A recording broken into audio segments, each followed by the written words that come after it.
Wow. This is unrehearsed, but I just got to tell you, 5 years ago, my friend Steve Grunmeyer said, what do you know, when I sprung this idea for a community reading thing on him, he said, what do you think about what will it be like in 5 years? And I said, well, maybe, that's a long time, Steve. I don't know. I don't even know if we'll still be doing it in 5 years. But maybe, okay, here's my fantasy. I'll tell you, don't tell anyone. I think we might be able to get John Krakauer. So instead, we got Colson Whitehead.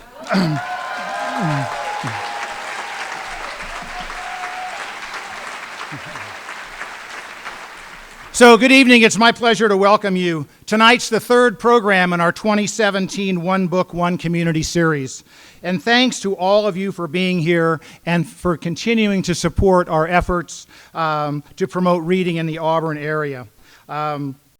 And earlier today, Beth Ruyak, not to drop names, but I'm going to drop names, she said, you need to tell them, I don't know if you're going to tell them, but you need to tell them how we got Colson. I keep getting all these emails and texts. How did Auburn get Colson Whitehead? You know? Well, Auburn got Colson Whitehead because it's Auburn. You know, he was studying places he wanted to go, and he figured, let's pick a nice gold rush town, and this Auburn looks really good, so he called me. That's not exactly what happened. What happened is this unassuming, handsome gent in the front seat who has a nice blue shirt on like mine, Steve Grunmeyer, he was listening to the radio because he's very bored typically. And while he was listening to the radio, he heard, by the way, Oprah Winfrey has picked her first book club selection in 4 years. And it's a book called The Underground Railroad. And so Steve, because he has a lot of extra money because he's a retired teacher, ran out and bought that book. And he called me and said, I got this book. It's Oprah's book. You need to get it and read it. So I bought the book and we read it and said, this is an incredible book. So Steve called the publicist in New York. And this is like June of last year. You hadn't seen this book in every bookstore window and all the bestseller lists and all that stuff. So anyway, so we called and we said, we have this nice little town in California and we do this reading thing. And they said, wow, that sounds like a really good thing. We'll give you a great deal. So Steve said, okay. So we got Colson last June because Steve was on it early. So really, Steve Grunmeyer, he's the man.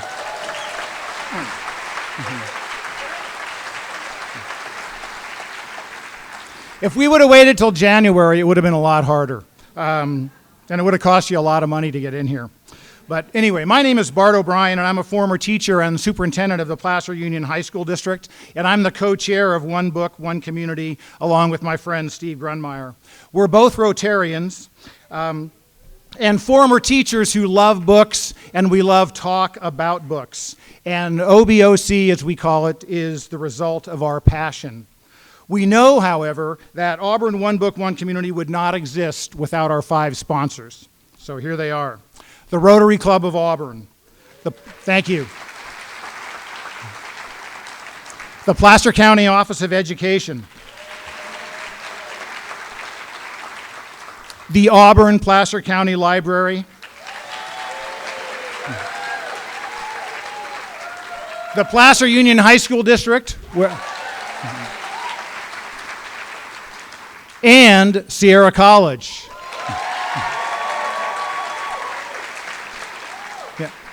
Each of these organizations has provided money, talent, and energy to create this year's efforts. So thank you all very, very much. It's great to work with them. But as a couple of former classroom guys, Steve and I could not have gotten this program off the ground without huge help from several genuinely talented people. So please wait until the end of the list, a half hour from now or so, to show your appreciation. So first and foremost, we want to thank Kendra Amelong from the Placer County Office of Education. She's here. She's always lurking somewhere doing things. Superintendent Gail Garbolino, has been most generous with her support of our efforts, but her most significant gift to our efforts has been introducing Steve and I to Kendra. Other key contributors are Terry Pilot of the Auburn Library and her colleague Terry Carmack. Jeff Tooker and Greg Ramseth of the high school district are stellar. Mary Cleary, another well-read former teacher, spreads posters and book love throughout our community. Ron Martinez, Alicia Crockett, and Loretta O'Brien contributed energy and ideas to the discussions that shaped this year's events. Susan Rushton and Carol Guild have kept our efforts in the print world by writing about our work in the Auburn Journal. And Paula Amarine created the beautiful artwork that we use for this year's posters and the Old Town billboard. There it is.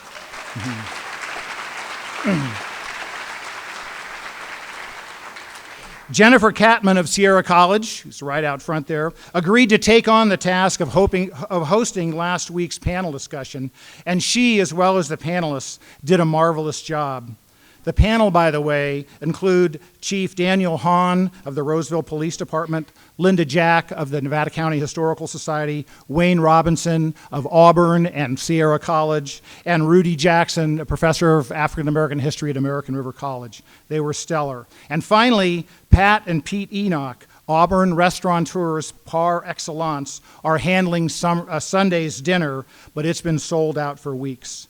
So this is a dedicated group of hardworking volunteers, and we greatly appreciate their devotion to books and to our community. Please thank them.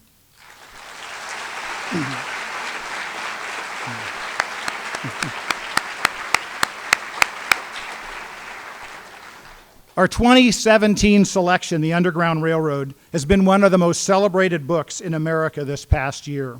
It's our second novel and our first book that doesn't originate in our area. We selected the book because we love the writing, and we felt that we, the denizens, to borrow a word from Susan Rushton, the denizens of Placer County, should join the national conversation on race. I think I speak for everyone on our committee in saying that it has been both a gratifying and enlightening choice. Our author has agreed to stick around and sign copies of his books after this evening's program, and we're selling them in the back at a good rate. He will do this on our stage right up here about 5 minutes after the evening program concludes. Just before this and after the conversation between Beth and Colson, we'll have about 10 minutes for some audience questions. And my able assistants, Jeff Tooker and Greg Ramseth, have cards and little golf pencils, which you can keep as a souvenir of this evening. So if you would like to ask a question of Colson, if you could write it on the card, give it to one of those two gentlemen or to me or somebody that looks like they want cards, and then Beth will read them and they'll handle them up here. Okay? And in just a few minutes, they'll bring some cards around. So, everybody good? Okay. Our moderator this evening has been around Sacramento for many years. Beth Ruyak shared our living rooms for years as a reporter and anchor for television news. And currently, she keeps us company in our homes and cars as we listen to Insight on Captial Public Radio. Early in her career, Beth found her way from newsrooms in Minnesota to California. She covered news, sports, science, health, arts, and entertainment. Beth worked as a reporter, anchor, producer, and writer.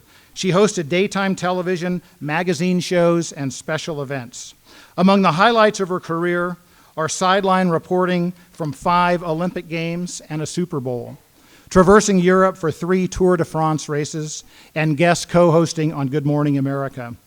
Beth's news, sports, and health reporting have earned Emmy Awards and opportunities to interview, learn from, and tell stories about people all over the world. As host of Insight, Beth delights in the opportunity to communicate and converse in the region she calls home.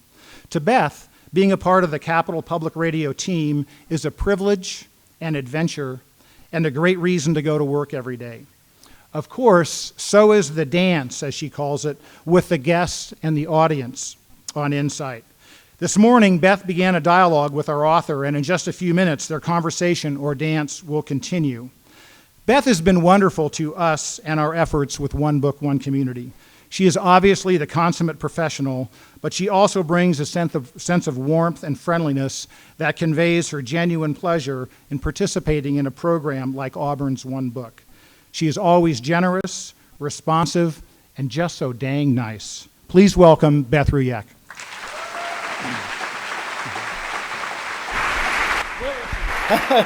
Oh, thank you.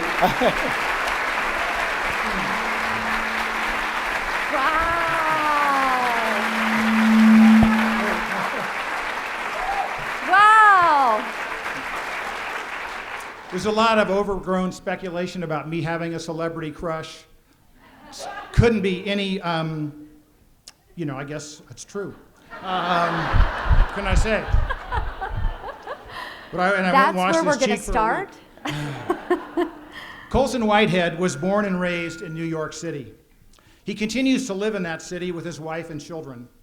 His parents ran an executive recruiting firm in Manhattan, and Colson attended the Trinity School, which Forbes magazine once described as the most prestigious prep school in America. He earned his undergraduate degree from Harvard University, and he has taught at Princeton, New York University, Columbia, Vassar, and elsewhere.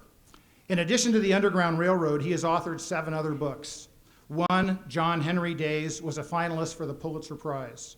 Another, Sag Harbor, was a finalist for the PEN/Faulkner Award.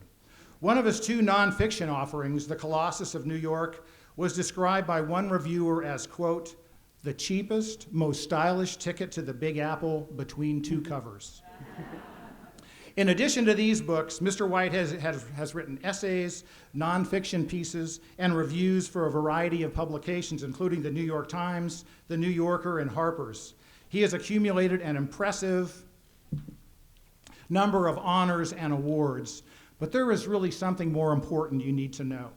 If you've only read The Underground Railroad, you know him as a serious, perhaps even sobering storyteller with a penchant for the fanciful or mystical. What you may not know is that he is also very funny. In 2009, coinciding with the inauguration of President Obama, he wrote a piece for the New York Times entitled, quote, finally, a thin president. He begins that piece, quote, yesterday morning, I woke up to a new world. America had elected a skinny black guy president. I never thought I'd see the day. What were the chances that someone who looked like me would come to lead the most powerful nation in the world? Slim. Please give a warm welcome to the 2016 National Award-winning author, Mr. Colson Whitehead. Thank you. Sure.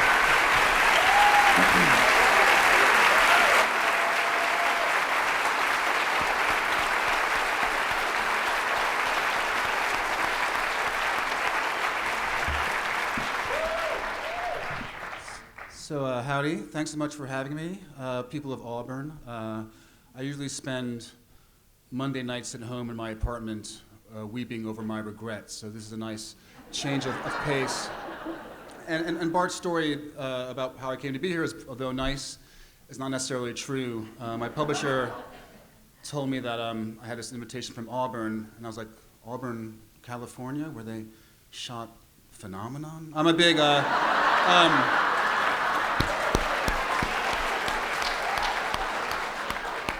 I'm just a big Travolta fan. I don't know what to say. So, but definitely thanks for inviting me. I first had the idea for the book 16 years ago. I was sitting on my couch in my apartment and came across a reference to the railroad and remembered how when I was in 4th grade, my teacher was explaining it to me and how it worked. And I envisioned a literal subway beneath the earth, which is very impractical. But I thought, oh, wouldn't it be weird if the Underground Railroad was a literal railroad? And that's a premise, not so much of a story. So I quickly added the element that each state that our hero goes through, South Carolina, North Carolina, is a different state of American possibility, sort of like Gulliver's Travels. And the idea seemed like really good, but I knew that if I tried it back then, I would screw it up. And so I thought maybe if I wrote some more books, I might become a better writer. Maybe if I was a little older, I might bring my worldly experience to the book and whatever wisdom I'd earned, and I could do the idea justice. And so each time I finished a book, I would go back to the idea and think, am I ready? And the answer was always no. And then about almost 3 years ago, I was working on a book, and I'd sold it to my editor, and but I was having some doubts. And so I decided to tell my wife about the idea that I'd had for years about the Underground Railroad. As some of you know, sometimes in a marriage you have to make conversation to kill the silences. And so I told her, and she said, well, honey, I mean, I don't want to say the book you're working on now about a Brooklyn writer going through a midlife crisis is dumb per se, but this Underground Railroad book sounds really good. And I was like, huh. So I decided to tell my agent, who I've worked with for many years, and I told her the plot, and she said, well, Colson, both ideas sound good, which is not very helpful. But then she did something she never does, which was email me on a Sunday. And usually if your agent contacts you on a Sunday, you've screwed something up. But she just said, I can't stop thinking about that new idea. So I was like, that was two. So Wednesday was shrink day, so I told my shrink. And she said, what, are you crazy? I mean, we both know you're crazy, but you should totally work on this book with your issues and whatnot. So I just left my editor, and I told him the idea, and he just said, giddy up, mofo, which is old school publishing lingo for, that's a very compelling idea, and we should pursue it.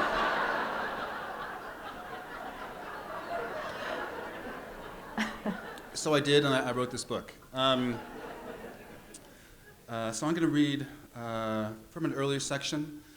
Cora is in Georgia, and I know most of you have read it, but I'll set it up.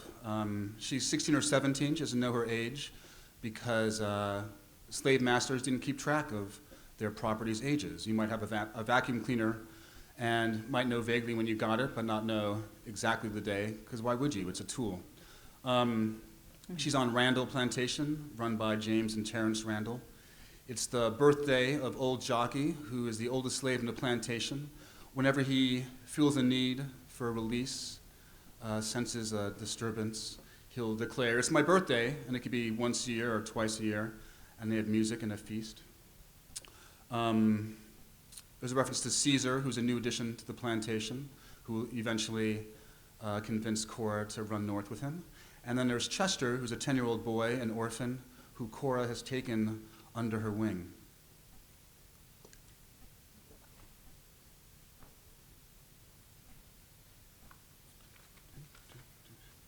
The music stopped, the circle broke. Sometimes a slave will be lost in a brief eddy of liberation, in the sway of a sudden reverie among the furrows, or while untangling the mysteries of an early morning dream, in the middle of a song on a warm Sunday night. Then it comes always, the overseer's cry, the call to work, the shadow of the master, the reminder that she's only a human being for a tiny moment across the eternity of her servitude. The Randall brothers had emerged from the house and were among them. The slaves stepped aside, making calculations of what distance represented the right proportion of fear and respect. Godfrey, James's houseboy, held up a lantern. According to old Jockey, James favored the mother, stout as a barrel and just as firm in countenance, and Terence took after the father, tall and owl-faced, perpetually on the verge of swooping down on prey. In addition to the land, they inherited their father's tailor, who arrived once a month in his rickety carriage with his samples of linen and cotton. The brothers dressed alike when they were children and continued to do so into manhood. Their white trousers and shirts were as clean as the laundry girl's hands could make them, and the orange glow of the lantern made the men look like ghosts emerging from the dark.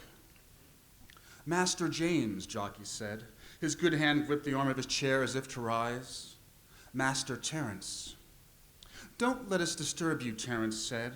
My brother and I were discussing business and heard the music. I told him, now that is the most god-awful racket I've ever heard.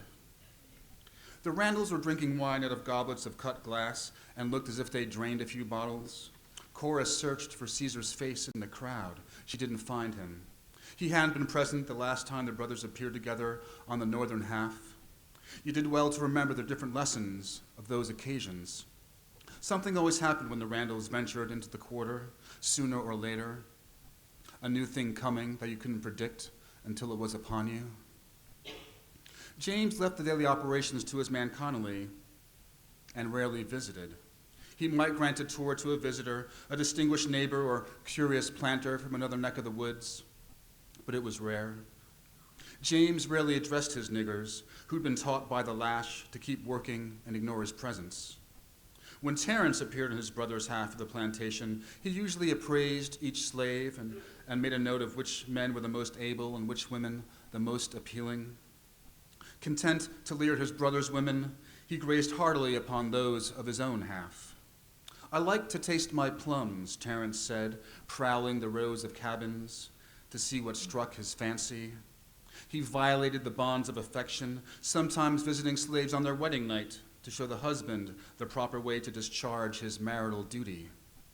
He tasted his plums and broke the skin and left his mark. It was accepted that James was of a different orientation. To hear his valet Prideful tell it, James confined his erotic energies to specialized rooms in a New Orleans establishment. The madam was broad-minded and modern, adept in the trajectories of human desire. Prideful's stories were hard to believe, despite assurances that he received his reports from the staff of the place, with whom he'd grown close over the years. After all, what kind of white man would willingly submit to the whip? Terence scratched his cane in the dirt. It'd been his father's cane, topped with a silver wolf's head. Many remembered its bite on their flesh. Terence said, "Then I recollected James telling me about a nigger he had down here, could recite the Declaration of Independence. I can't bring myself to believe him. I thought perhaps tonight he can show me, since everyone is out and about from the sound of it." James said, "We'll settle it. Where is that boy? Michael?" No one said anything. Godfrey waved the lantern around pathetically. Moses was the boss, unfortunate enough to stand closest to the Randall brothers. He cleared his throat. "Michael dead, Master James." Michael, the slave in question, had indeed possessed the ability to recite long passages. According to Connolly, who heard the story from the nigger trader, Michael's former master was fascinated by the abilities of South American parrots and reasoned that if a bird could be taught limericks, a slave might be taught to remember as well. Merely glancing at the size of their skulls told you that a nigger possessed a bigger brain than a bird. Michael had been the son of his master's coachman, had a brand of animal cleverness, the kind you see in pigs sometimes. The master and his unlikely pupil starred with simple rhymes and short passages from popular British versifiers. They went slow over the words the nigger didn't understand, and if truth be told, the master only half understood. But they made miracles, the tobacco farmer and the coachman's son. The Declaration of Independence was their masterpiece. Michael's ability never amounted to more than a parlor trick, delighting visitors before the discussion turned, as it always did, to the diminished faculties of niggers. His owner grew bored and sold the boy south. By the time Michael got to Randall, some torture or punishment had addled his senses. He was a mediocre worker. He complained of noises and black spells that blotted his memory. In exasperation, Connolly beat out what little brains he had left. It was a scourging that Michael was not intended to survive, and it achieved its purpose. James said, "I should have been told," his displeasure plain. Michael's recitation had been a novel diversion the 2 times he trotted the nigger out for guests. Terence liked to tease his brother. "James," he said, "you need to keep better account of your property." "Don't meddle," Terence continued. "I knew you let your slave have rebels, but I had no idea they were so extravagant. Are you trying to make me look bad? Don't pretend you care what a nigger thinks about you, Terence." James's glass was empty. He turned to go. "Oh, one more song, James. These sounds have grown on me." George and Wesley, the musicians, were forlorn. Noble and his tambourine were nowhere to be seen. James pressed his lips into a slit. He gestured, and the men started playing. Terence tapped his cane. His face sank as he took in the crowd. "You're not going to dance? I have to insist. You and you and you." They didn't wait for their master's signal. The slaves of the northern half converged on the alley, haltingly, trying to insinuate themselves into their previous rhythm and put on a show. Putting on a show for master was a familiar skill. the small angles and advantages of the mask, and they shook off their fear as they settled into the performance. Oh, how they capered and hollered, shouted and hopped. Certainly this was the most lively song they'd ever heard. The musicians, the most accomplished players the colored race had to offer. Cora dragged herself into the circle, checking the Randall brothers' reactions on every turn like everyone else. Jockey tumbled his hands in his lap to keep time.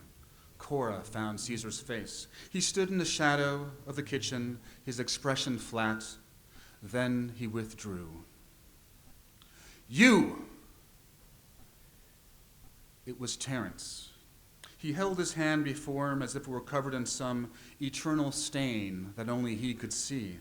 Then Cora caught sight of it, the single drop of red wine staining the cuff of his lovely white shirt. Chester, the boy, had bumped him. Chester simpered and bowed before the white man. Sorry, master, sorry, master. The cane crashed across his shoulders and head again and again. The boy screamed and shrank to the dirt as the blows continued. Terence's arm rose and fell. James looked tired. One drop.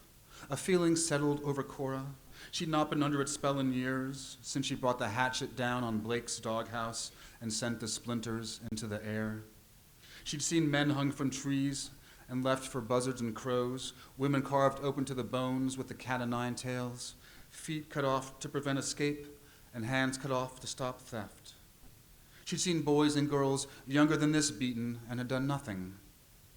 This night the feeling settled on her heart again. It grabbed hold of her, and before the slave part of her caught up with the human part of her, she was bent over the boy's body as a shield. She held the cane in her hand like a swamp man handling a snake, and saw the ornament at its tip. The silver wolf bared its silver teeth. Then the cane was out of her hand. It came down on her head. It crashed down again, and this time the silver teeth ripped across her eyes, and her blood splattered the dirt.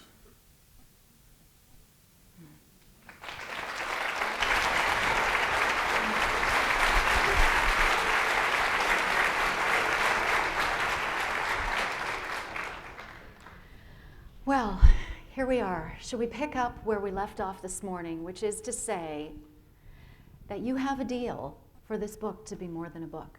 I do, yeah. I mean, usually my books have too many black people in them to be made into movies.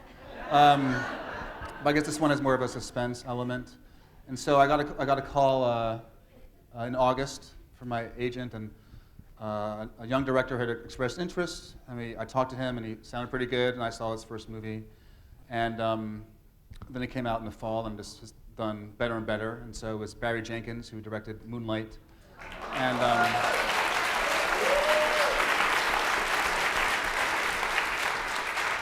so a lot of stuff happens in the book, and so it's not going to be a movie. It's going to be like an 8 or 9 episode miniseries done by Amazon. So hopefully it works out. But I'm optimistic. Congratulations. Yeah, that's really excellent. But you tried to watch 12 Years a Slave. Will you describe what happened when you watched that movie? Sure. I mean, sometimes when you're writing a book, you want to see what other people have done in your field, or sometimes you want to avoid it. When I was going to write this book, I figured I would see how other authors have dealt with slavery. Toni Morrison, and I'd read Beloved 30 years before, and The Middle Passage by Charles Johnson, and The Known World by Edward Jones. So I was like, oh, I'll just see what they're doing. And so I picked up Beloved and read 30 pages, and I was like, I'm totally screwed. Toni Morrison's like a genius, and you can't really outdo her. And so I was like, I'll just do my own thing. And I was 100 pages into writing the book, and I was like, oh, maybe now I can maybe see what other people are doing. And so I put off watching 12 Years a Slave.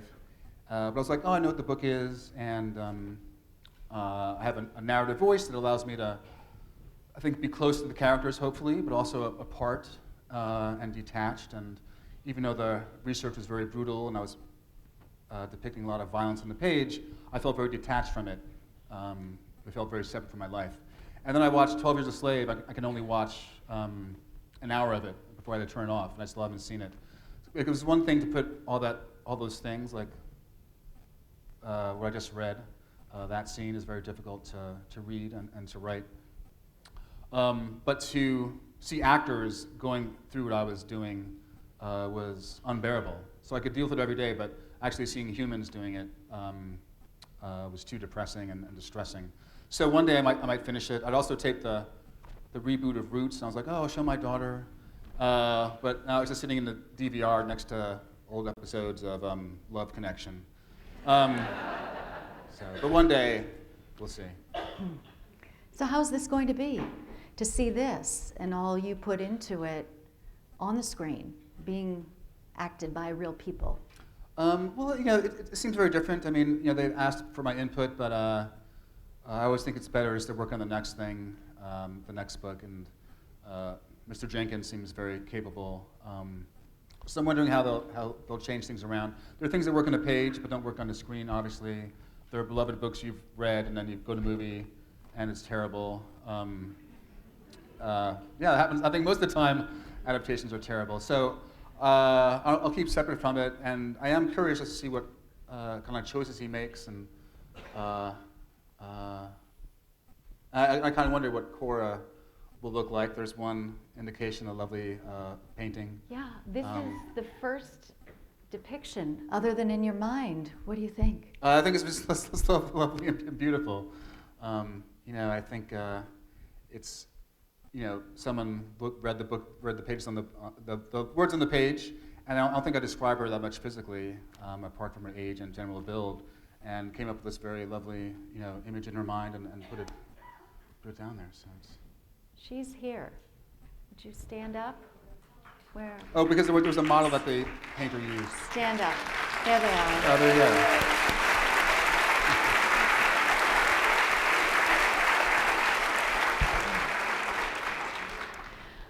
Well, let's go back to the very beginning. How many of you have read the book? Do you think that's everyone? That's a new record, because usually most people have not read the book when I come, so I'm very grateful. So the idea mulled around, as we all know, for about 16 years. If you go back 16 years or so, it was the millennium, the turn of the millennium, and Y2K, and it was kind of interesting that you had your Underground Railroad idea brewing then. But you put it aside, and it kept coming up. Did it come up in every book you were writing? Well, I think when I have different ideas, when I'm trying to figure out the next project, I'm not sure what to do. Whichever one I end up writing more about in my notebook, that's a good indication. If I have 2 ideas and I have 3 lines on one book and 5 pages on another, that's a good indication. I should work on that. And I never felt that energy to work on it. And then years went by, and I think I was scared to do the research, just to delve into slavery in that serious, deep way that required to make it sound real. I had to. Can I pause you there, because you talked to Terry Gross on Fresh Air, and you were talking about this, and I pulled out your quote. So I'm going to read you back to yourself. I hope you like what you said. So you said, in the years where I mulled writing the book, should I write it now? Should I not do it? Part of it was the fear of confronting slavery. And once I started doing the research, I realized how much I was going to have to put my protagonist and all her friends through. And that became a different level of being daunted by how my great-great-grandparents lived and struggled. So you knew this would be both a journey that told an American story, but a journey for yourself too. Well, I mean, like many people, I think, I saw Roots as a kid and then studied American history in college. But coming to the material as a grown-up is very different. Imagining my kids, like seeing me beaten, their mother abused or sold off, and vice versa. Imagining your child being born and never seeing them again because someone down the road is going to pay some money for them. And then there's the artistic problem of putting that on the page. I haven't been that vicious to my characters before, to that extent, and how do you do that? And then of course, it's my story as well. I know part of my family history, but most of, the great grandparent lines and great great grandparent lines are lost in the void of slavery. Did they live or die in Alabama, Florida? How bad was the plantation? How many of them perished on the plantation? Did they make it out north? Obviously, some of them survived, but a good portion of my family history is lost in the void of slavery. And I do play with history a lot. It's not a straightforward historical novel. But before I started deforming history, I wanted to get it right, just for my family and to testify in whatever small way I can for the millions who went through it. If I could get it real on the page and make it vivid and real for people like you, I've done my job as a writer and maybe a small bit as someone who's descended from them. Were the characters your means to take this fantastic Underground Railroad concept and make it live and use it to tell the story of the slavery in our country? Or did the characters become these people that you lived with and committed to, and then it became their story? Well, yeah, I'm not. For some folks, I do a lot of outlining, so I know that the beginning and the end, the middle can be fuzzy, and I knew that she would first go to South Carolina, and it would be this sort of benevolent state, seemingly, and there's the Black Utopia state in Indiana. I knew what characters have to do, and then once I start putting them on the page, they become sort of real. So it's not really until I start writing that I really know them. And in Cora's case, there were two moments that sort of defined her as a person, and then she would just do what she had to do, or sort of act naturally on the page. And she stands up to the bully, and she protects Chester. And in trying to figure out what kind of person would make that leap of faith and imagination to run away, it seemed you have to have a bravery, fortitude, be a bit foolhardy.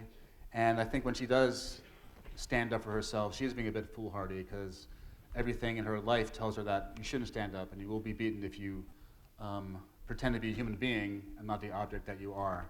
So I have different ideas of what the story's about, and then once I start writing, the characters become more or less important as they start doing things and interacting with each other.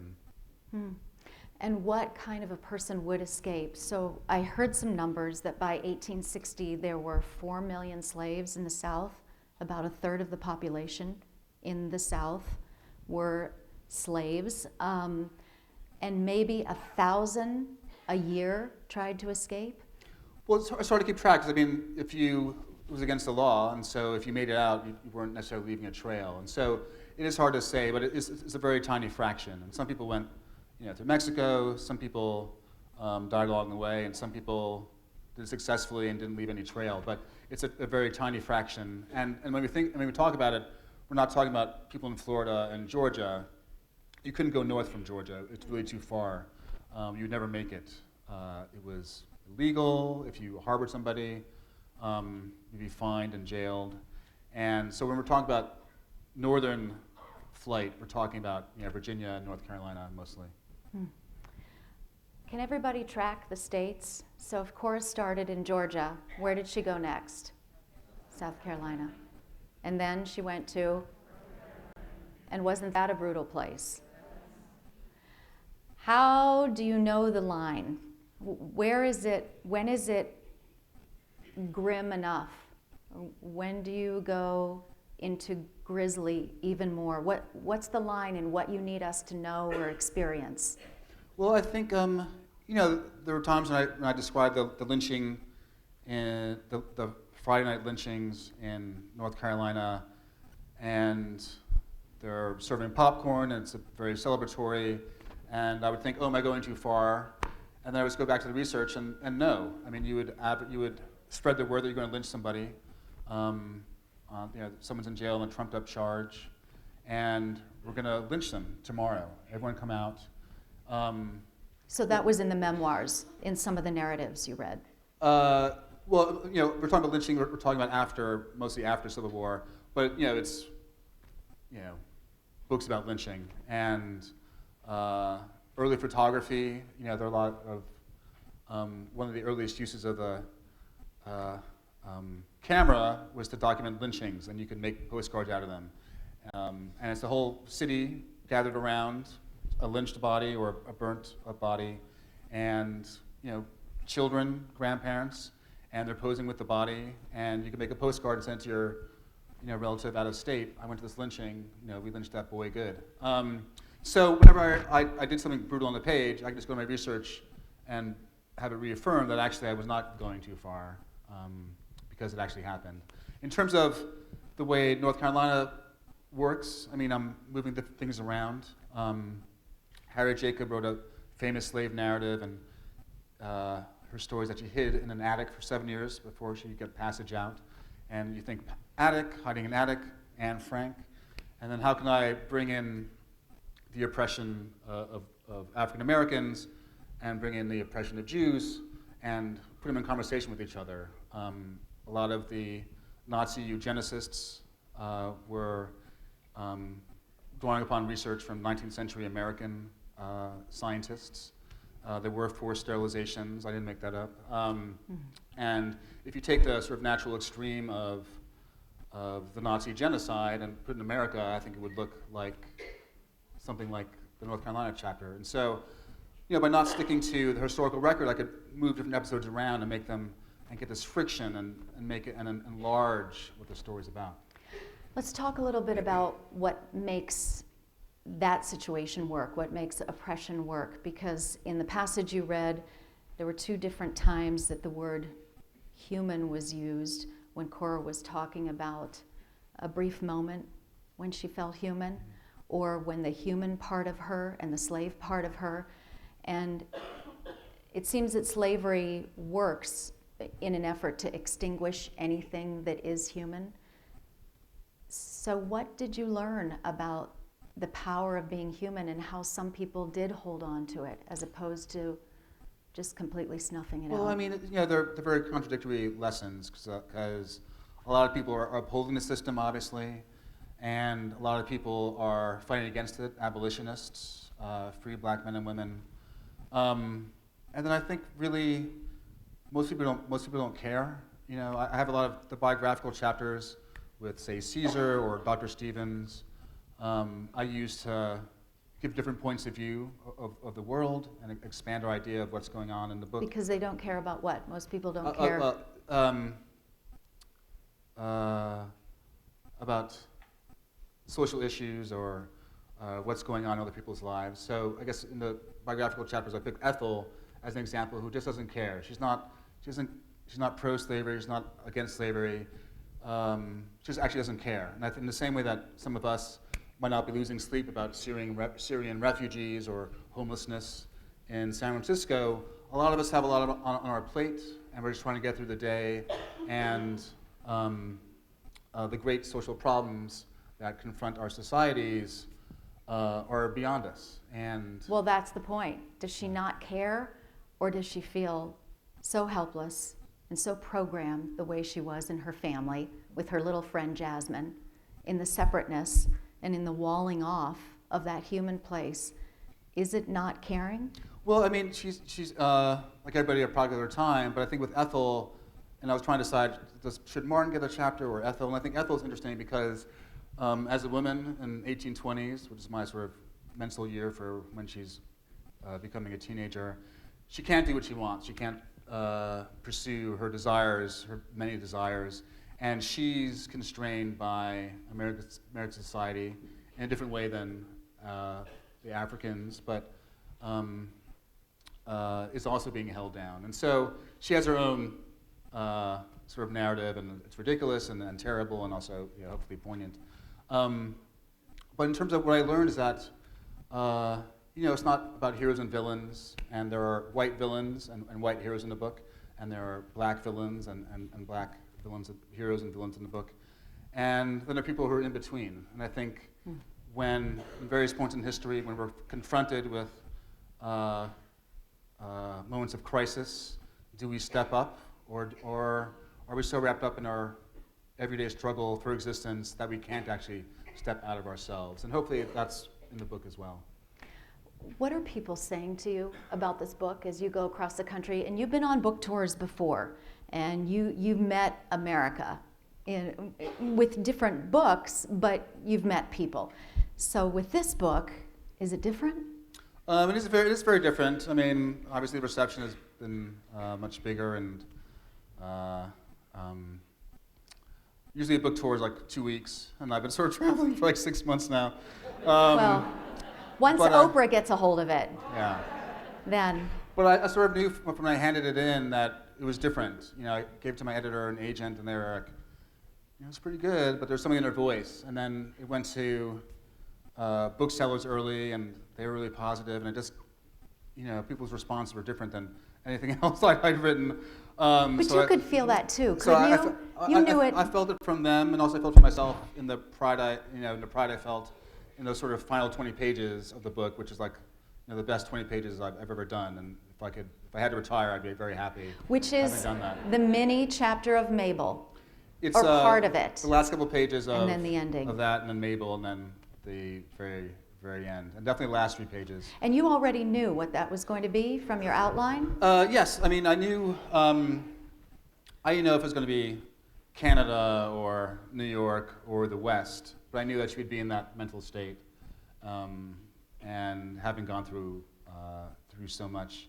And so there's other people's responses, and then my own response, which is just very personal and sort of unquantifiable, but I felt different writing those 20 pages, and even talking about them, I can still see the light coming through in November of 2015, and I see my table, and I knew that I was sort of hitting it, or, you know. So, and then just in terms of people's responses after it's been come out, I mean, I think there was a sort of 60-something white woman who came up to me, maybe the second or third date of my book tour, and just said, this book made me a more empathetic person, and that's a lot, you know. So does it last? And, you know, it's nice that the book can have that effect on folks. So. Well, and the fact that that's the one that sticks with you even still today, of so many people that must have made comments to you. Just, you know, if you know, to have your work, you know, move someone in a different way than they've been going for a while in their life is, I think, you know. So your wife wasn't just filling a marriage space, right? No. Which, by the way, I want to talk to you about that for a moment. Because you've only been married how long? I think it's like 4 or 5 years, 5 years. It gets a lot harder. Yes. I can't imagine the book you're going to have to write when you've been married 15 years. Well, I've been married before for 10, so I know. You know, I think I do like telling jokes, and I think there is an effect on the audience when you get to know them and then go to read a serious part from the book, or take them to a place of lighthearted community, and then take them to the darkness of the book, and then hopefully in a conversation come back to a middle space. So I think it's, I like making up weird jokes. It abuses me, and I think sometimes for dealing with a book like this, it's a way of getting us all sort of comfortable. You seem to have it all in a nice balance and flow with it. And then you joke about your depression a lot. So is the depression just a joke too, or? Well, you know, there's been times of darkness. I have to say, since Oprah called, you know, it's been hard to access the that depression. Darkness and depression. I would say, you know, that was sort of a life-changing. How is that? Like, how do you find out? Well, you can't submit your book for her consideration? Well, you know, all publishers send every book to Oprah. Right. And do you even know that maybe Oprah's reading your book? no, you don't know that, but you know that it's going out there because every book that comes out goes to her. So. So that mattered to you, that Oprah would see your book? Well, I mean, it's I started publishing in '98, and that's when her book club started, and so. So you've been waiting. Well, I was like, trying to get her eye with this book about elevator inspectors. I wrote a zombie book. I was like, this seems like an Oprah book about zombies. I wrote a book about poker. I thought that might be up her alley. But I just finished copy edits on the book, and I wasn't even thinking about publication because I just really just finished it. And then I was on a plane coming back from a reading at Duke, and landed, and I saw I had a text from my agent call me. So I was like, call her. And she just said, Oprah. And I was like, shut the front door. And because I was on a plane, didn't want to curse. I think it's like some sitcoms. I think people do that, like, shut the front door. And then, but it could be like just a feature or whatever. And then she said, Oprah's book club. And I was like, motherfucker. And I couldn't stop myself. And people started looking at me because it was a packed plane, but they didn't call it TSA. And then, it just means, if you read some of the flap copy for some of my books, it's like, oh, that sounds dumb, and then people keep walking. And then with Oprah, people listen to her, and we'll give, my books, which can sometimes sound strange, a try, instead of having to just walk by the bookstore. So. Well, fantastic, right? When Oprah chooses your book, the first book she's chosen in 4 years. Fantastic. I think something had to do with your picture, too. If you look on the inside of The Intuitionist, right? Academic, serious face, shaved head, and now... Well, the Intuitionist, I was really into Don DeLillo, so I was like, what would Don do for his author photo? And he's very severe, so I was like... And then just like 2 years ago, I was finishing the book, and it was the summer, and I was like, I really love this shirt. I'm gonna wear my shirt for my author photo. And I just gave my iPhone to my daughter, and she took 10 pictures, and then... Yeah? And so it's her photograph she took, and I had Which to pay she her. was only 10 at the time, or 11? She was 10, and then she was like, where's the money? So I gave her $5. That's barely more than the Tooth Fairy nowadays. Yes. Oh, so we end up talking about the women in this book, but you have such a variety of men and what you do with men. And before we get to the men in particular, there's this whole conversation about slavery and gender. And of course it's different state to state, but even within a plantation or a house, like the Hobb House and the rest, there's a different way to treat it. Were your eyes opened much more than they had been before? Well, I think it was more just trying to create a psychologically realistic plantation for me. I think we have an idea of a plantation from pop culture, and maybe there's an Uncle Tom or something, but everyone's sort of all the slaves are looking out for each other. And just from my point of view, perhaps it's too bleak.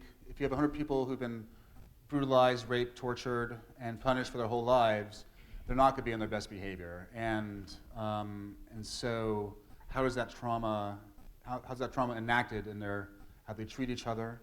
And so they'll be fighting for the smallest scraps. They fight over that small plot of land. And in terms of the Hobb House, again, I was trying to be realistic. I think, what do we do with our feeble-minded people, our misfits? We put them in asylums so we don't have to see them. And what happens to the people who have been so damaged by the slave experience, but are still semi-functional? Maybe they're insane, but they can still do menial work, so it's still worth it to feed them. So it seemed like a Hobb House is how we treat people. And so translating my idea of what's psychologically truthful to me to the plantation. And then in terms of gender, I picked Cora as a protagonist because of Harriet Jacobs, who wrote the famous slave narrative. And I used part of her for North Carolina. She describes of how when a slave girl becomes a slave woman, it's puberty, she's expected to have kids, pump out kids. More kids means more hands, make more cotton. More cotton means more money. And so it's a separate experience than the male slave experience, and that seemed worthy. I hadn't done a mother-daughter relationship before, so I wanted to do that. And then Was that challenging? You know, I mean, if it's easy, then you're not doing the work. Like all protagonists should be hard. It's supposed to be a hard job. If it was, easy, you'd probably have more books, even more books. But if you're a protagonist, whether it's close to you or very different from you, and it's coming too easily, you're probably not doing the work. And so I've had characters that are like me, not like me, and they're always hard. Because of what you're saying, I want to go to a part of Mingo's speech. You all remember Mingo, right? The conservative voice on the plantation, Yeah, the farm, Valentine Farm. Which, by the way, let's just finish our reciting of states. After North Carolina, we go to... Some said Virginia, some said Tennessee. Isn't it Tennessee? I think it's Tennessee. Yeah. Well, I don't think we go to Virginia, do we? there's a discussion of Virginia. Okay, after Tennessee. Indiana. And then after Indiana? The North. The North, right. So this is Mingo, and I think it speaks to a little bit of what you're saying, but it's a short monologue about a very big landscape. Okay. We accomplished the impossible, Mingo said, but not everyone has the character we do. We're not all going to make it. Some of us are too far gone. Slavery has twisted their minds, an imp filling their minds with foul ideas. They've given themselves over to whiskey and its false comforts, to hopelessness and its constant devils. You've seen the lost ones on the plantation, on the streets of towns and cities, those who will not, cannot respect themselves. You've seen them here, receiving the gift of this place, but unable to fit in. They always disappear in the night because deep in their hearts, they know they are unworthy. It's too late for them. And I guess after the election, that sort of reminds me of Trump describing, like, any place black people live, like, you can't even leave your house without getting shot, or whatever kind of madness. So Mingo is like a very conservative voice, and I think now you still hear people who are like, can we save those in the inner city? Why don't they pull their pants up, or have they been ruined by the specter of drugs? And really, that debate, those conservative and progressive parts of the black community find their origin in the 19th century in debates between Booker T and Du Bois. Can we save everyone? Who can we save? What's the right path? And so Valentine Farm, that movement becomes a way of talking about an old debate, which also casts light on a present debate. What were you taught about being an African-American boy and then a man in the United States? Well, I mean, there's black culture, and that's, what you're raised with. In terms, I think... I wasn't, so I don't know. So I'm really asking you. It's just, lying on the couch on Saturday afternoon and watching TV. I did that. And it's riding a bike in the summers. I did that. There you go. So you're half black. I love you. That's why I'm on Ancestry.com, because I suspect that somewhere along the way. There you go. So, yeah. But I think, I'm talking about But the wait past. a second. Because I'm a woman, I was warned about places I should and shouldn't walk, things I should and shouldn't say, how to handle situations I get into and not get into. And there was a specific speech, talk, safety, prep that I received as a young girl. It's not I knew where you were going. I was going to, I'll get there. I didn't think I was going there till just that moment. So, But the point being, it would be easy, honestly, to judge you, to look at you and think, you grew up so enlightened and with a sure hold of yourself, and you grew up maybe knowing what to do in this world that's so confusing and conflicted. well, there's a Malcolm X joke. What do you call a black man with a PhD? Nigger. So I love that he took a really serious question and turned it into a joke, right? That was art. it's I think when I broke 5 feet, my parents gave me the talk, and even though we're upper middle class, living comfortably in Manhattan. When you're a black man and you over 5 feet, you're a threat. And any encounter in any kind of space, white or black, with a policeman, can turn lethal. And so, at this point in the culture, you've heard about the talk, and you have to know how to carry yourself, because at any moment, when you're stopped for either for something real or a pretext, things can go very, very wrong, and no one's going to be punished, and your family's going to be very sad, and then it's going to happen a week later to someone else's son. So I got that talk growing up in New York. In terms of the book, when the book came out, I was asked if what happened in Ferguson or Black Lives Matter was an influence, and I was like, no. I mean, I think we have these periodic discussions about police brutality, and then we forget about them. And then we have another one, and we forget about them. And growing up in the 80s in New York, there was a series of them, and that was, each time I left the house, basically my father would say, you're a target, and watch yourself. And in reading the slave narratives, when they describe being stopped by the slave patrol, which is a police force, they, even though it was 150 years ago, they used the same language, whether you're free or a slave, about being stopped. You have to show your papers, and if you don't have them, you're in trouble. And the language they use is the language I use to describe when I've been stopped or handcuffed for being in the wrong place and then interrogated. That language of humiliation is an American continuum, and you don't have to have been enslaved to have that slave language, because the culture will make you a slave at periodic points, whether it's whether you're driving while black in a predominantly white suburb, or you're the President of the United States and Donald Trump demands to see your papers, your birth certificate. That's the same thing on a huge, incredibly large scale, but it's the same thing. Do you have the right to be here? I don't think you do. Prove it. So your daughter's 12 now, your son's 3. So what kind of talk will you give him, and how do you think his teenage years, his post 5 feet tall life will be? It's hard. It's my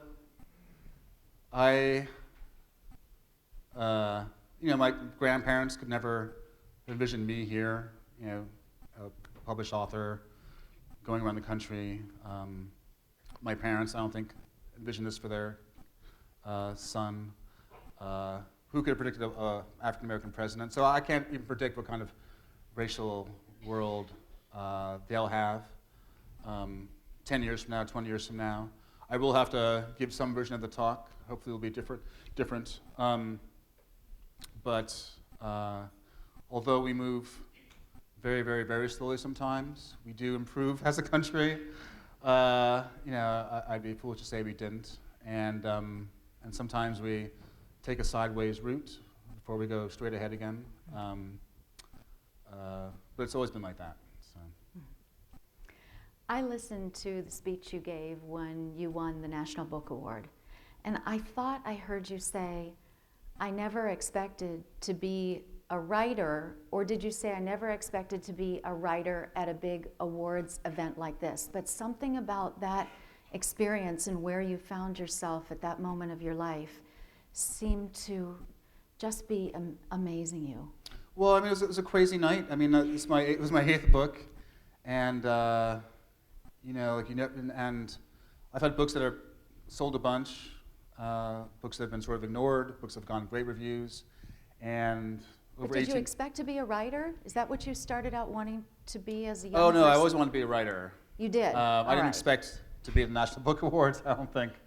But I think, ever since like 5th grade, and I was laying in my room reading Marvel comics, I was like, being writing Spider-Man or X-Men could seem like a cool gig. You could stay at home, you don't have to talk to people, and make up weird stuff. And so that's always what I wanted to do, and I've been fortunate that I was able to. And that love of staying home never changed, did it? No, it's so great. My son is 3, and he wakes up at 5:30 or 6, and I can take him to school. And I come home, and I'm like, I'm gonna take a little nap for hour or two, and then get back to work. So I have my own, my own weird house stuff I do. Well, I know you have had some questions, and I think someone has some cards for us, so we're going to take a few questions along the way. Have you started writing the next book? I have. I was sort of been distracted by the Thanks, Jack. news and travel, and so it seemed, even though I usually take a lot of time off, I decided to work on a new book, and it's takes place in Florida in the 1960s. That's all I can really say, but it's been, I'm sort of going to take it slow and just kind of work if I can on a plane, or if I have time in a hotel, and not stress about handing it in, because I don't think anyone wants to, no one's going to bug me for a while, I don't think. Will you go back and read this? I read certain parts, and definitely the last 20 pages I've been going back to a lot. And when it comes down on paper, you find different sections to read, and a year later you have a different acquaintance with different parts of the book. You're always getting sick of this section or liking something different. So I'm embarrassed to say, I don't know if any of you caught it, but when I hear you talking about the last 20 pages writing, I find myself like clenching my fists, like I almost feel your writer's tension, because if you write it all, or if you're trying to accomplish whatever you do, you know what that thing is that kind of riles up in your body. And I just hear Rocky theme, like da-na-na, like just like really psyched, like I'm almost there. So maybe different reactions. And then you do have a ritual, though. You have a ritual when you're done. I do. I've always, for every book, on the last day when I know I only have 2 pages to write, and it's an afternoon's work, I put on Purple Rain and Sonic Youth's Daydream Nation, and they've always just carried me through the final 3 hours of any project. So I always know that I wasn't hit by a bus or anything, I wasn't struck by lightning. I'm going to finish the book, and I'm going to be happy for 5 minutes, and then I'm going to start revising and be unhappy. Well, then Wednesday you can see your shrink, though, so then Yes. you'll be okay. He knows I'm teasing. Okay, so let's go through these quick questions. Testing Colson Whitehead. Did you have a teacher, grades K to 12, who really made a difference in your life? I feel so bad because No. This is how we're going to do it. Describe answer is no. the No. role music plays in your process. We just did that. That's really awesome. Okay. Oh, wait. Yeah, the pressure of Bowie's obituary. And you try to put David Bowie in yeah. every book, don't you? Well, I've listened to him since I was like 12. My first record I got was Let's Dance. And so I play music when I'm working, and it's been everything I've listened to and loved for 30 years is now like on a 2,000 song playlist on And iTunes. you take dance breaks, right? You gotta take dance breaks. If it's very fast, I can sing along, do various things, but music is a companion, and it's very animating, and You it's sound always so there. fun. Why do you stay home so much? Well, I'm gonna get any work done if I left the house. Well, I'm so Yeah. glad you write books and you have to get out amongst people, Did you use William Still's book in your research? I did, and I came across it sort of late in the research, and it's already had enough to go on. I usually get enough, and then I'm really impatient to get started working. So I have it downloaded. All my research is basically in the public domain, but I had enough to get started before I came to him. Were all the slave and torture discipline details from slave diaries? Not slave diaries, and also histories. And I guess if it's a historian describing it, it's from some historical accounts. But yes, I didn't make anything up. Cora asks Caesar, "Can you read?" And it runs like a thread throughout the book. In fact, there's a moment, I have to look up the exact line, where when she says she had never been the first person to open A book when she gets the almanac. Yeah. Almanac. Yeah, I mean, she starts off as an object, and part of her story is becoming a person. And hopefully, I'm making enough arenas, as they call them, where she can become a human being and not the object she was for so long. And then, of course, reading is liberation. And in a lot of slave narratives, that moment when they learn how to read and understand the world is very important. And I wanted that for Cora. And so, reading is a different theme. The Declaration of Independence appears a lot, and she's a different acquaintance when it's Michael reciting it as some sort of, sad display for his owners. Another thing, when she comes to Valentine Farm and the children are memorizing it, and it's coming alive in their voice.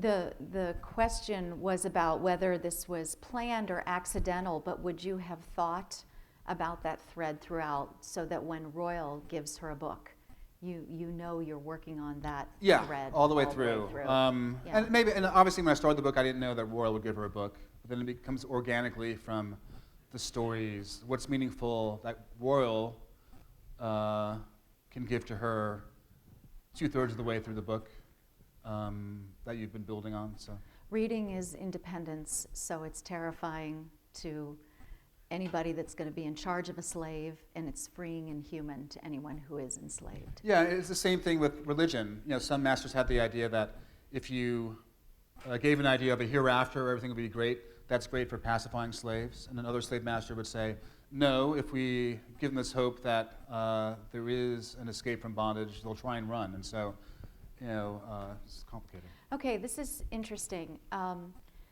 To dehumanize and control a slave, do you have to think less of yourself in some way so that you can enforce that inhumanity? I think that's one way of looking at it. I haven't thought about it that way. I think I haven't thought about it that way, so. All right. I thought that was a good question. Your revising process, do you finish the whole book first, or do you work chapter by chapter or line by line? I revise as I'm going through, so if I start the book, I write pages 1 through 10, and then if I'm stuck. Oh, okay, all right. He's okay. He's okay. And then if I get stuck that day, I don't feel like writing, I'll revise page 7 and 8, and then maybe next time I revise, I'll revise as pages 1 through 5. So I'm always going forward and back. So the whole draft thing where people are like, I wrote 30 drafts, I don't understand. I mean, conceivably, you could just print out a copy, change a comma, and then print another draft, and that's 31 drafts. But once it's all done, and it's all together, I mean, that's a real nice revision when it's all there finally, and you've done everything, and can see it all there. Do you want, and are you hopeful that the book is going to continue the conversation of slavery? Was that part of the goal, to ignite it? It's not it's not a didactic book. If I wanted to, I could just write an essay if that was the idea. Hopefully it's a work of art, and if you can come out of it with a different understanding of race and history, as I did through writing it, I think that's good. If you just appreciate it as a suspense story, that's fine as well. But because it does have this weird take on different historical episodes, and you can maybe not know much about the Tuskegee syphilis experiment or know a little bit about it, and then maybe it reminds you of something you read 20 years ago and you can look it up. I think that's fine too. And you can also just appreciate it. You don't have to know if everything is real or fake. You can always just Google it later. So I would just say enjoy the story while you're going through. Oh, that feeds perfectly into the next question. Where did the idea that a useful illusion is sometimes better than a useless truth come from? The sort of speech parts came out pretty as they are on the page. I mean, I edited a little bit, but they're sort of, I think, natural from what's a lot of the philosophy of the book. What's the Declaration of Independence? It's an ideal that is nice on the page. Obviously, is not translated to how Africans and Native Americans and women are treated. They're not equal in the 18th and 19th century and a lot of the 20th century, and you could say now. Is that idea of America that we hold up for ourselves a delusion? Is it real? How do we make it real? I think we're still trying to make it real. How do we live up to that? The ideas of the founding fathers who could make this incredible document and also have slaves. How do we address the contradiction of what we think America is and what we want it to be? So that's there. What about reparations? Well, I'm a freelance writer, so I never expect to get paid on time or at all. So that's my How about the show The Underground? Somebody asked about that. I haven't seen it. It debuted last year, and I'm sort of, as I said, with about 12 Years a Slave and Roots, I'm sort of slaveried out at the moment, and I think I'll wait for I'll see Barry's take on the book, and maybe a couple years from now I can see more. I can take in more new slave narratives, but I can't really go there right now. How autobiographical is Sag Harbor? Sag Harbor is a book about growing up in the 80s, and That's you. And I would say And you laid on the couch and watched TV. That's you. yeah. I mean, I think. Answer the question. Well, it's a complicated equation. Is that a yes? No, it's definitely autobiographical. The question was how much. How much? I mean, if it's probably interesting, it didn't happen to me. If it's sort of dumb and embarrassing, it probably did happen to me. I told you, I think you're fun. You should get out more. Are you willing to bring to life the story of Paul Robeson? Oh, that's interesting, because he does have a chapter in John Henry Days. Yeah. And last week I was like, has anyone done like a Paul Robeson biopic? So he's an interesting figure. He touched on so many different American themes. And with that encouragement, maybe I'll think about it some more. But he's a great American figure. Did you place the experimental treatment and work with slaves and African Americans in South Carolina, or is that a place where that work historically was happening? A lot of the state names are really sort of random. It could have started in Florida, and South Carolina could have been Georgia instead, the first state. I just knew I wanted her to go a little on the eastern seaboard and then go in. So a lot of states did have sterilization, forced sterilization. They sterilized the feeble-minded, immigrants, people who had too many kids, and as I said before, that became a blueprint for the Nazis. So a lot of different states had it, and I can't remember if South Carolina did. So I'm just taking part of this question, but about the fact that it was against the law to kill a slave. It was not. It was not. And in the deep cotton states like Georgia and Florida, at the height of the cotton boom, the penalty for running away was death.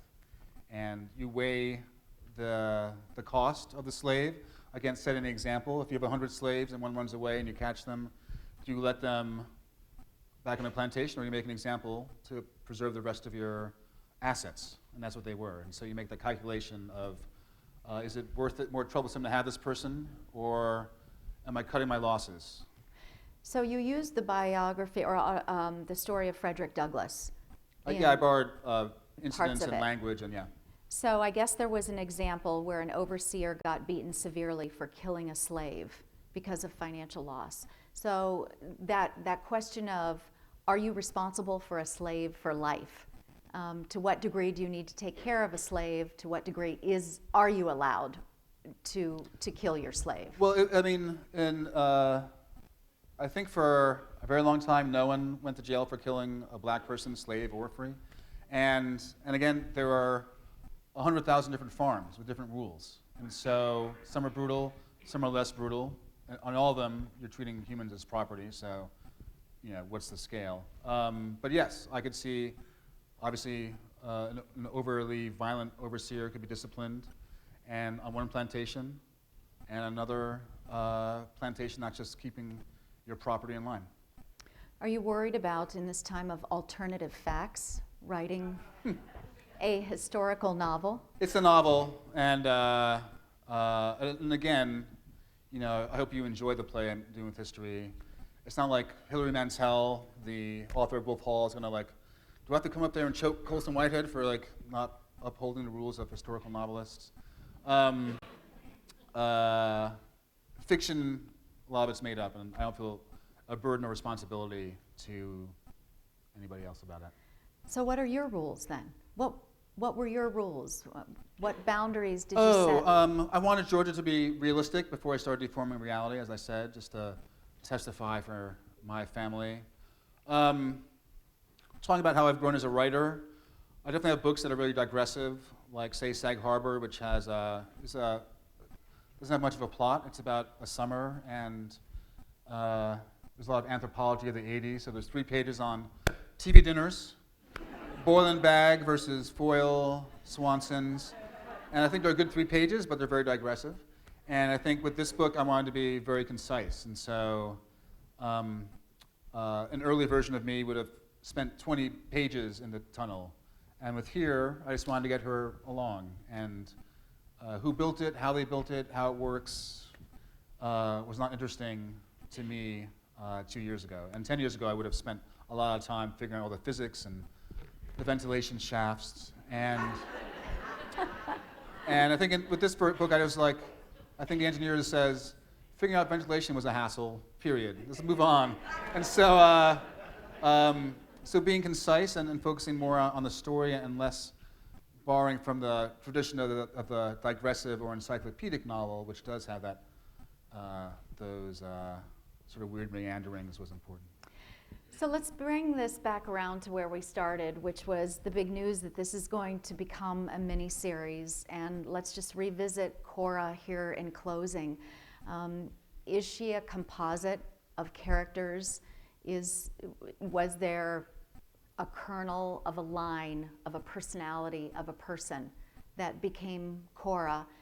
And then when we do see her at some point on the screen in this project, have you imagined who she would be? What actress would be Cora? I've never thought of what she looked like, and I'm sort of not on top of the movies anymore, so I'm not sure who's the 20-something who'd be perfect. It's funny how that happens, right? Yeah. We used to know everybody, yes, and then and so it'll be interesting. I think in terms of the composite, she really is her own person. I mean, I think those 2 moments where she stands up for herself, for me, define her, and were a good guide in all her different interactions. What happens to her in terms of being sexually assaulted, obviously that determines all her relationships and with men and intimacy, and I think that plays out. And so she really is formed in those first 20 pages, and being psychologically true to those moments, I think makes her.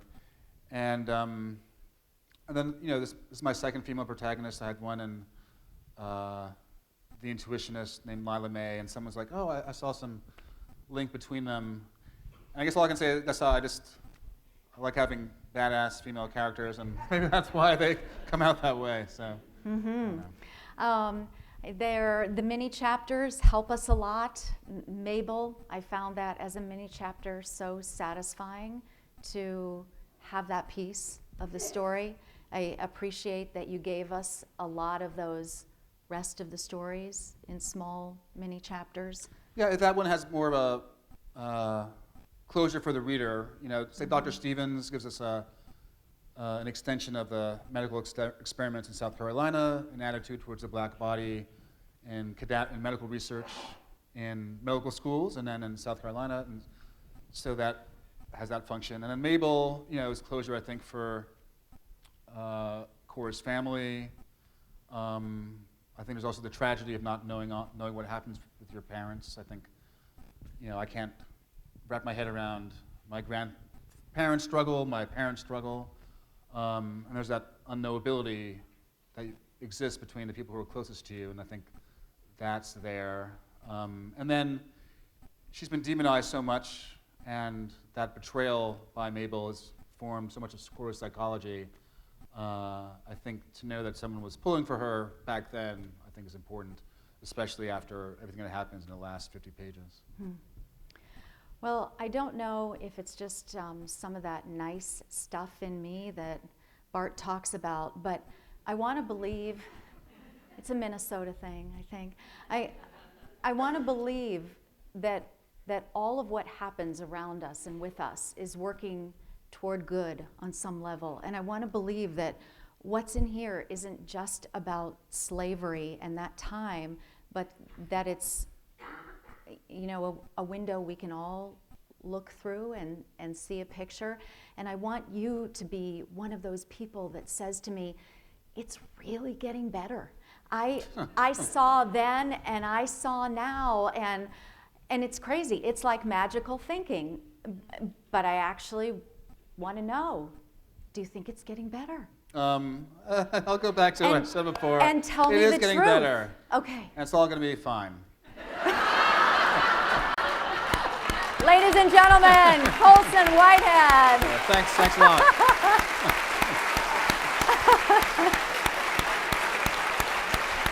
Thanks so much. A lot of fun. So we are going to stay put, and thank you. And I think for all that, and considering you're all here, and for everything we can still expect out of this one project from this one human being, let's give him one more round of applause. Well, thanks.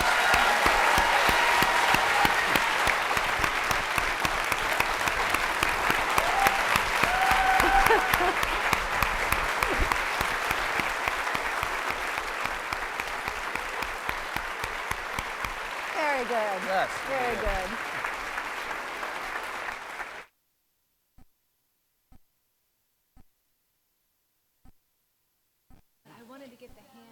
Take a minute here just to get set up on stage. I know in the past this has happened out in the lobby, but Kendra? Yeah.